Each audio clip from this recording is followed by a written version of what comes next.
Battle of Brunanburh.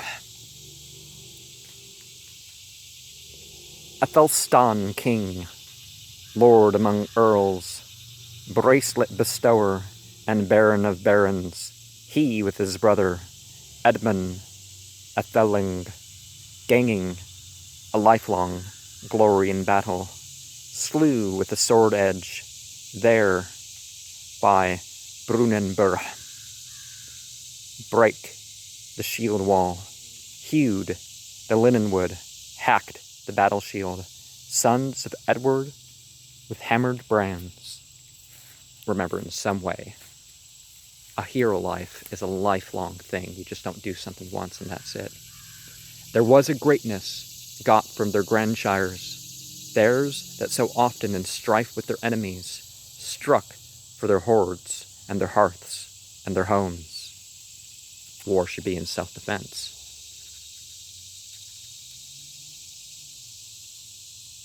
Bowed, the spoiler, bent, the Scotsman, fell, the ship crews, doomed to the death. All the field, with blood of the fighters, flowed from when first the great sun-star of morning-tide, lamp of the Lord God, Lord everlasting, glowed over earth, till the glorious creature sank to his setting. Sometimes it's important to remember the astronomical details related to events or other natural occurrences. There lay many a man, marred by the javelin, men of the Northland, shot over shield. There was the Scotsman, weary of war, and it's important, even if it's the right war, to be like, I wish there wasn't a war, that sort of thing. We, the West Saxons, long as the daylight, lasted in companies, troubled the track of the host that we hated, grimly with swords that were sharp from the grindstone, fiercely we hacked at the flyers before us.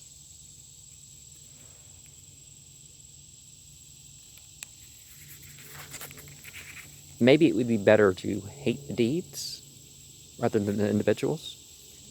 Mighty the Mercian, hard was his handplay, sparing not any of those that with Anlaf, warriors over the weltering waters, born in the bark's bosom, drew to this island, doomed to the death. And we play out our destiny. It's with our choices, right? But it's known what our fate is going to be before it's our fate.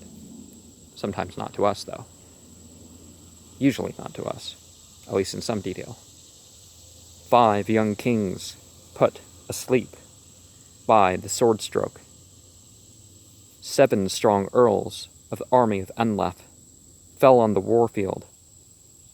Numberless numbers, shipmen and Scotsmen. And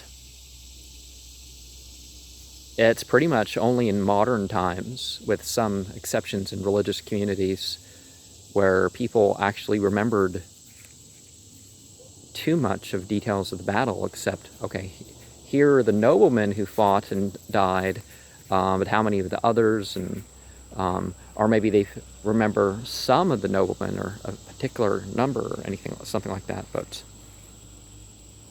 although reporting, it could take 20 years or so to figure out the truth of how many people died in a battle or some other things like that.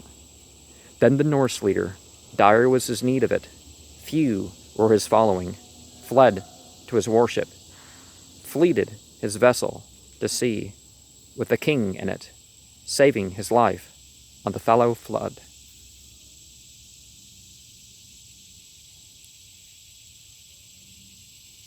And sometimes to save one's life.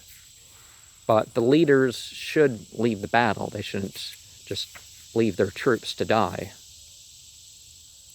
Also, the crafty one, Constantinus, crept to his north again, horror-headed hero.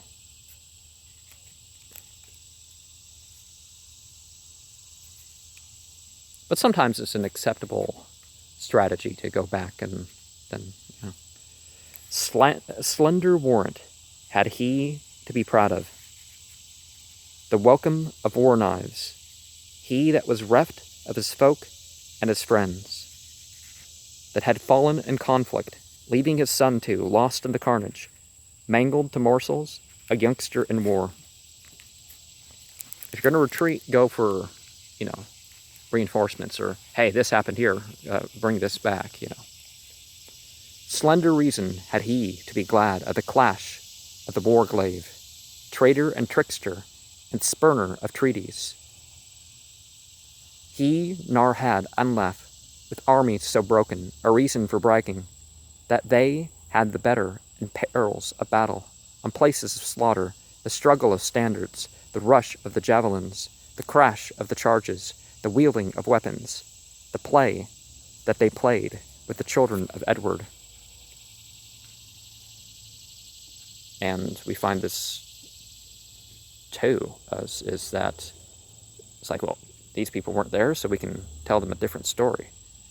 Take credit for your own work and keep to your word.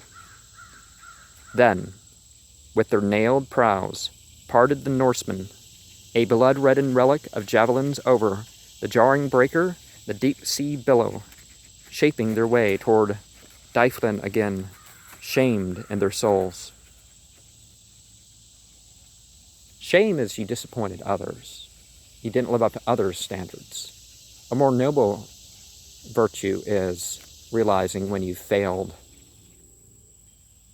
on your own terms. Also the brethren, King and Etheling, each in his glory, went to his own, in his own West Saxon land, glad of the war. Be glad of your opportunity, if it is good deeds that you've lived out, or could be living out. Many a carcass they left to be carrion, many a livid one, many a sallow skin, left for the white-tailed eagle to tear it, and left for the horny-nibbed raven to rend it, and gave to the garbaging warhawk to gorge it, and that gray beast, the wolf of the weald. Sometimes certain scavenging beasts end up increasing before there's like some sort of war or something. And it's like, why are they doing this? And then all of a sudden there's like some battle, and we're dead bodies on the field. But in ancient times and right now in America and Israel, you have vultures and stuff increasing in packs and spots, and even some of the local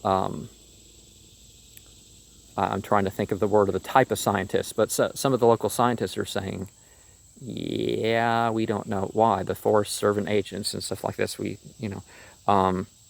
never had huger slaughter of heroes slain by the sword edge, such as old writers have writ of in histories, happed in this isle, since up from the east hither, Saxon and Angle, from over the broad billow, broke into Bretagne with haughty war workers, who harried the Welshmen, when earls were lured by the hunger of glory gat hold of the land. This war to conquer, we think this sort of thing is ended. No, we have to constantly be on guard of the fact that somewhere in the world it can start up again. And sometimes it's our own countries that are doing it, but we're trying to pretend like it's not. Even the point where it's like, oh, it's UFO sightings. The government has ships and all that stuff, so let's put responsibility where responsibility is due.